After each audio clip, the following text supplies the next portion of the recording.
First of all, welcome to Spartanburg. It's great to be down here. After all the OTAs and all the meetings in person and with the players and the draft, we finally get to football. So I'm excited about that. Scott, Steve Reed with Associated Press.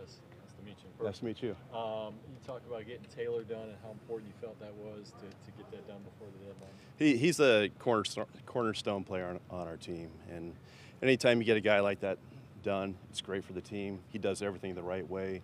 He's smart. He works hard. He's intelligent. He's tough. Here he is. He's on the franchise tag, and he goes out to OTAs every single day. So that's the type of guy you want to pay and get done. And I felt really good about it. It was great working with Taylor. He wanted to be here. His agent wanted him to be here. I got to say, Samir Suleiman really did a good job during that. He got married, during that time that we're getting the deal done. And he drove across country with his dog, because it's part of the ceremony. So he was in Arizona. He drove 36 hours straight back to get the deal done. So all the way back, we got the deal done with about 8 minutes to go before the deadline. So Samir gets a lot of credit for that. But really, when it comes down to it, Coach Rule really wanted him here. Mr. Tepper wanted him here, and he's one of our cornerstone players. Scott, he told us today that he's keeping an open mind. If he's needed on the left side, he'll do it. Is the plan, though, well, what is the plan? Do you think he's best on the right side? Yeah, I'll let Coach talk more about that. I think they'll probably play him a little bit on the left side, but I think the plan is to stay on the right side right now. That's where he's been. We'll get into camp. We'll see what it looks like in pads and how it all comes together. I think the offensive line is very fluid right now, but I'll let Coach kind of get into the details of that. You mentioned cutting it close. How worried were you that you wouldn't get the deal done with him? It came right down to it. It was, about 2:30 that I drove into the office. I'd been on the phone all morning with this agent, really since last spring, but then it got really probably intense that last day, and they called back. So we knew it was close, so I drove into the office. Samir was there.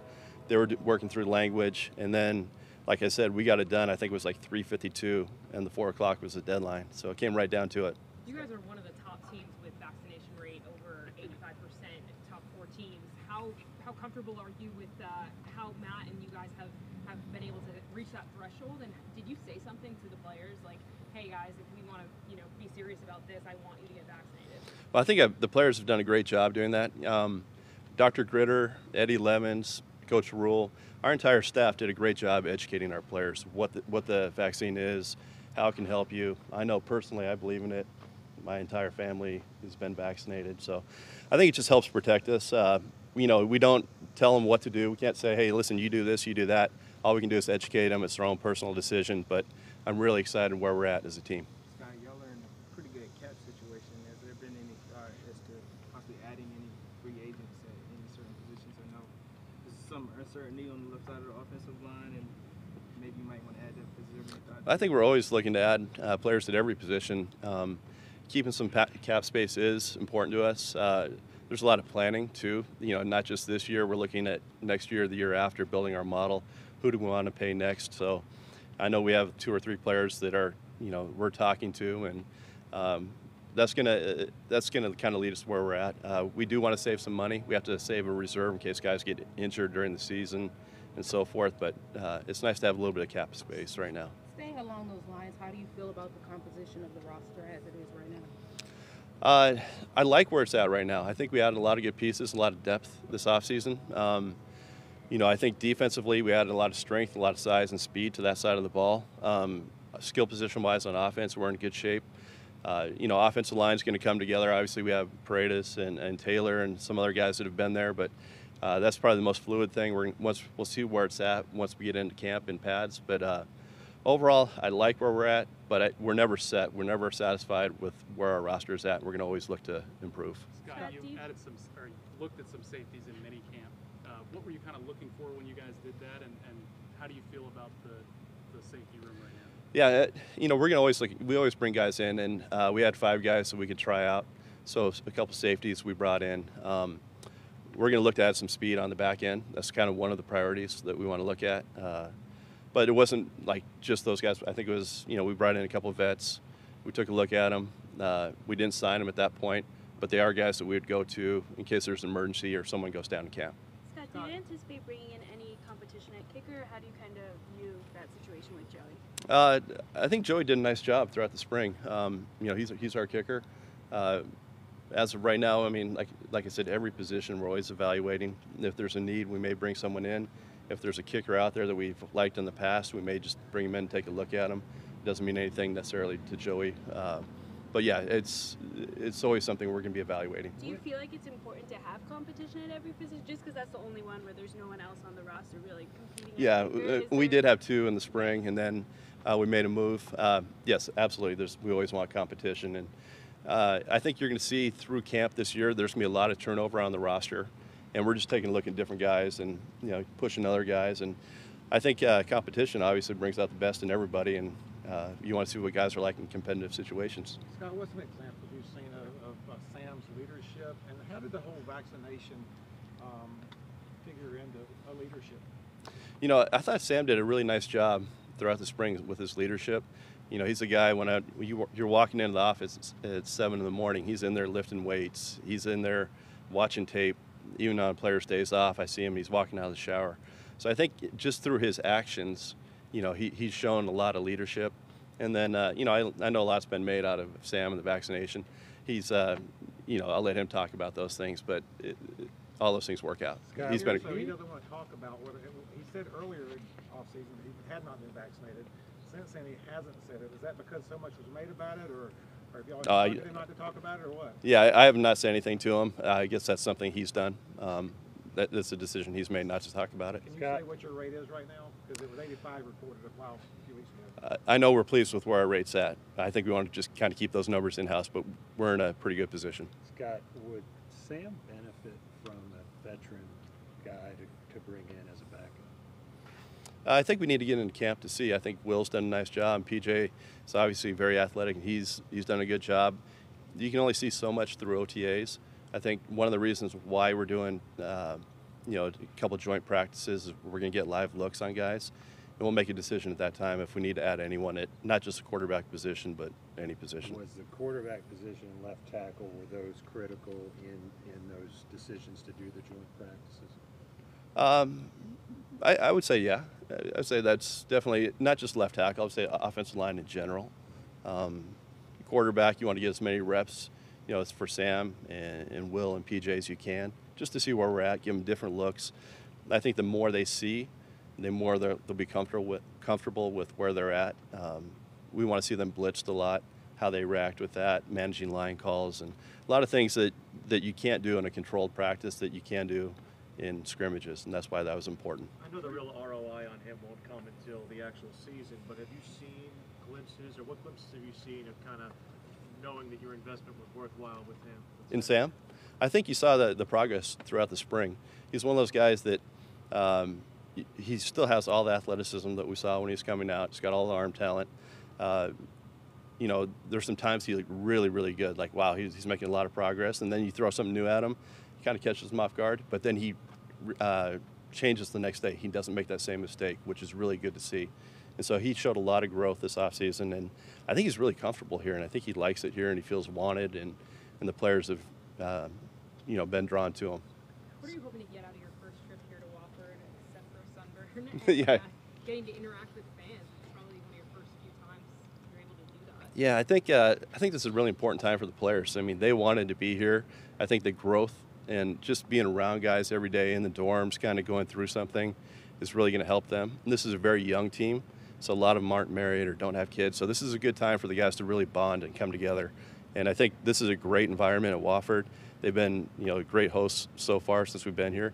It is a lot hotter here, but I'm pleased with Wofford so far. Scott, Shaq talked a little bit about how the narrative maybe that this defense is really young, and that might take a little bit of expectations off of them. They're kind of like, hey, let's just go out there and have fun. Do you sense that a little bit when you look at this defensive roster? I think young is good. When I was in Seattle, we had a really young defense early on, and you can be young and you can play fast on the defensive side of the ball and get away with it. Offense, you need a lot of timing, a lot of reps. Defense is one of those sides of the ball you can go young and get away with it. And so I think the growth that you're going to see through these joint practices, through our training camp, and then into the beginning of the season, you're going to see this defense really take off. We need guys like Shaq and really even Jeremy Chin, even though he's a second-year guy, to show their leadership. I think adding Daquan Jones has been a nice add to that defensive line as far as a veteran presence. So, yeah, I think they're going to take off. It's just getting them to that point. What benchmarks are you looking at for J.C. Horn to really look like he's coming into his own as a rookie? I just think he needs to get out there and be comfortable and play. I don't know if there's necessarily a benchmark, but he's one of those just really competitive guys. Once he gets out there, we saw it in the spring where he was able to shut guys down. And a lot of corners, so much is new to him, and there's so much asked of them. But he looked like he grasped it and was comfortable with where he's at. Scott, how much was adding Hassan to maybe help free up Brian on the other end? Yeah, no, that's huge to have that pass rush from both sides, and then Derek Brown and Daquan, our interior guys on the inside. And then with what we're going to do defensively with Coach Snow, that adding pressure on both sides of the ball, it was really, on each side of the line, was really important to us. Scott, where do you, as you walk into it here, your first training camp at Wofford, where do you feel the best about this team? I think really probably the skill position on offense. When you look at the receivers, the running back, I like where Dan Arnold, his addition to the team has been. Ian Thomas showed a lot in this offseason. So I think really the skill position on offense. And then the part that I was really pleased with, it was the speed on the defense during OTAs. Scott, you put Lano on pup. Anyone else who won't be ready to go tomorrow? Yeah, Lane will be active pup. He had a little foot injury in the spring. I think it's going to be sooner than later that he gets back, so that's why we're going to carry him active. And really, I think for the most part, we're pretty healthy going into the season. The guys who were out during OTAs, like a Trent Scott and Cam Irving, you expect them to be good to go? I would expect them to come. Matt had mentioned that you guys are going slower with Terrace, just bringing him in based on college injuries and all that. Are you expecting that to be more full go now, or is that still kind of very cautious? I think they're going to test them. They'll ease them into it, just like you would any player coming off injury. They might be ready to go. The player feels like he's ready to go. You just want to be really cautious to not, put a lot of pressure on whatever that injury might be. When you drafted him, were you kind of aware? Oh yeah. I'm sure. Yeah, we our medical staff did a great job. We talked to a lot of people at LSU. We knew some things that we needed to do. They worked with him a lot on like his footsteps and how to plant and different things to take pressure off. So is that why y'all decided to take a chance on him? Yeah. The comfort level where we're at medically with him, and trusting our doctors and listening to the people at LSU, what they thought of him, how he rehabbed, how he heals, what his past injury history was like. That was all factored into it. Scott, going into camp, how confident are you in your tight end room? Actually, I was pleasantly surprised with Ian. He was, he's a guy that we like coming out in Seattle. I thought he really came on. And then really Dan Arnold had a great, OTAs. He showed a lot of ability to get down the field, catch the ball. It looks like he'll be a threat in the passing game. And then Tommy Tremble and the young guys will be coming on. So some GMs don't want to do contracts once the season starts. Do you have a particular philosophy where that's concerned? No, I think what my philosophy would be is when the time's right, who the player is, who the agent is, just if it's natural and it's the right time to do it. I'm not going to ever say we're not ever going to talk during the season, or I'm not going to say we're always going to talk. It's just kind of a case-by-case situation. Hey, Scott, I'll ask one more. I know probably know the answer to this, but given that you said you'll be in on every deal, there's reports out of Houston that Texans might be willing to trade Deshaun Watson. Has that ship kind of sailed here? I mean, are you committed to Sam? Yeah, we're focused on the guys that are here right now. We're gonna get Sam and all of our guys ready to play. We're not focused on players on another team. We're just focused on the guys here.